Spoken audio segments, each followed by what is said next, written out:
வணக்கம் கண்ணு, திருச்சி மண்ணுங்க. நம்ம பதிவை புதுசாக பார்க்குறவங்க சப்ஸ்கிரைப் பண்ணி பாருங்கள் குட்டீஸ்.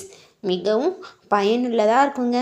வாங்க, இன்றைய வகுப்பு செந்தமிழ் நாடு அப்படின்னு ஒரு தலைப்பில் பாடல் பார்க்க போகிறோம். நான் பாடுறேன், என் கூடவே சேர்ந்து நீங்களும் பாடுங்க குட்டீஸ். பாடல்களை போகலாமா? செந்தமிழ்நாடு என்னும் போதினிலே இன்பத்தேன் வந்து பாயுது காதினிலே. செந்தமிழ்நாடு என்னும் போதினிலே இன்பத்தேன் வந்து பாயுது காதினிலே. எங்கள் தந்தையர் நாடென்ற பேச்சினிலே ஒரு சக்தி பிறக்குது மூச்சினிலே. எங்கள் தந்தையர் நாடென்ற பேச்சினிலே ஒரு சக்தி பிறக்குது மூச்சினிலே. காவேரி தென்பெண்ணை பாலாறு தமிழ் கண்டதோர் வையை பொருணை நதி. காவேரி தென்பெண்ணை பாலாறு தமிழ் கண்டதோர் வையை பொருணை நதி. மேவிய ஆறு பலவோட திருமேனி செழித்த தமிழ்நாடு. மேவிய ஆறு பல்லவோட திருமேனி செழித்த தமிழ்நாடு. வள்ளுவன் தன்னை உலகினுக்கே தந்து வான் புகழ் கொண்ட தமிழ்நாடு. வள்ளுவன் தன்னை உலகினுக்கே தந்து வான் புகழ் கொண்ட தமிழ்நாடு. நெஞ்சையல்லும் சிலப்பதிகாரம் என்றோர் மணி ஆரம் படைத்த தமிழ்நாடு. நெஞ்சையல்லும் சிலப்பதிகாரம் என்றோர் மணி ஆரம் படைத்த தமிழ்நாடு. ஆசிரியர் சுப்பிரமணிய பாரதியார்.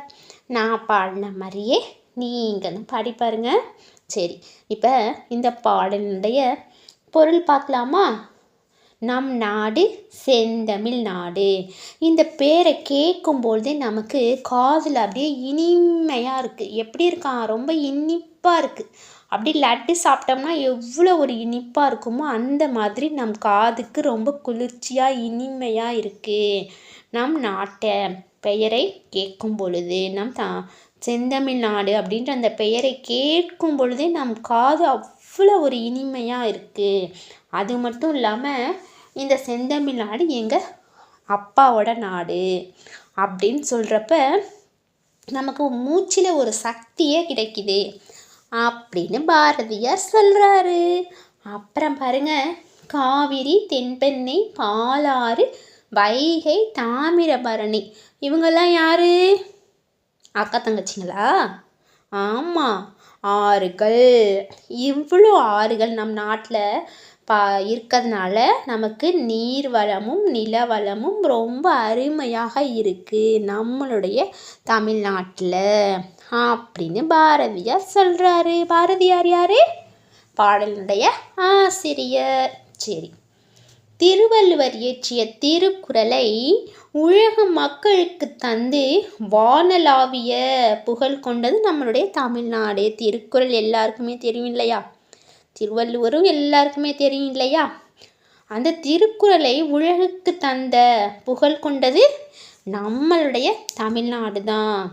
அப்புறம் நம்மளுடைய மனம் இருக்குது பார்த்தீங்களா, அதை ஈர்க்கும் வகையில் சிலப்பதிகாரம் அப்படின்ற ஒரு ஆரம் இருக்குது. அந்த ஆரத்தை தந்தது யார்? தமிழ்நாடு தான் அப்படின்னு மகாகவி சுப்பிரமணிய பாரதியார் செந்தமிழ்நாடு அப்படின்னு சொல்லி தமிழ்நாட்டை பற்றி ரொம்ப பெருமையாக பேசுகிறாருங்க இந்த பாடலில். சரிங்களா? இந்த பாடல் உங்களுக்கு பிடிச்சிச்சா? பொருள் பிடிச்சிருந்துச்சா? அப்படியே ஒரு லைக்கை போடுங்க. வாங்க, சரியான விடையை தெரிவு செய்வேன். பயிற்சி 1 போடலாமா? செந்தமிழ் என்ற சொல்லின் பொருள் 3ஆவதாக இருக்கு பாருங்க. செம்மையான தமிழ். செந்தமிழ் அப்படின்னா செம்மையான தமிழ் 3ஆவதாக இருக்கு இல்லையா? அதை டிக் பண்ணிக்கோங்க. அடுத்தது மணி கூட்டல் ஆரம். இச்சொற்களை சேர்த்து எழுத சொல்லியிருக்கிறாங்க. அப்போ மணியாரம்.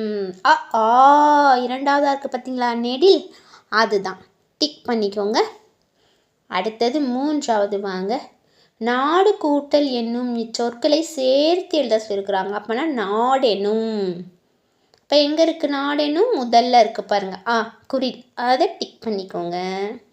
அடுத்ததாக பாருங்கள், பொருணை நதி. இச்சொல்லை பிரித்து எழுத கிடைப்பது அப்படின்னு இருக்காங்க.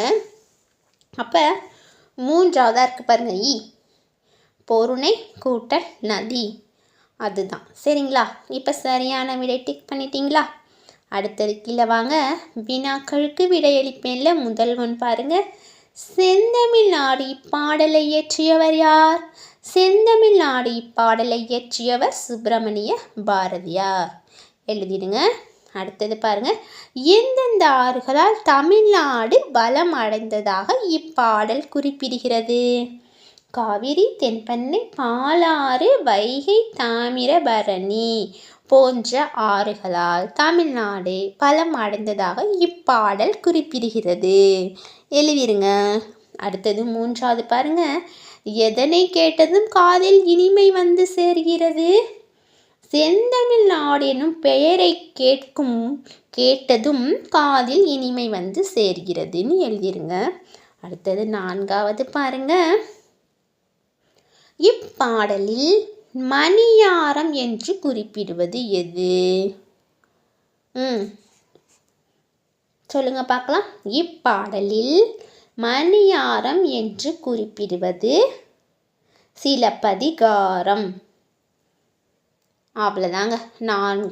நான்கு வினாக்களுக்கும் விடை சொல்லிட்டேன்னா, இந்த பாடலை நீங்கள் ஒரு தடவை நல்லா படித்து பாருங்கள். சரிங்களா?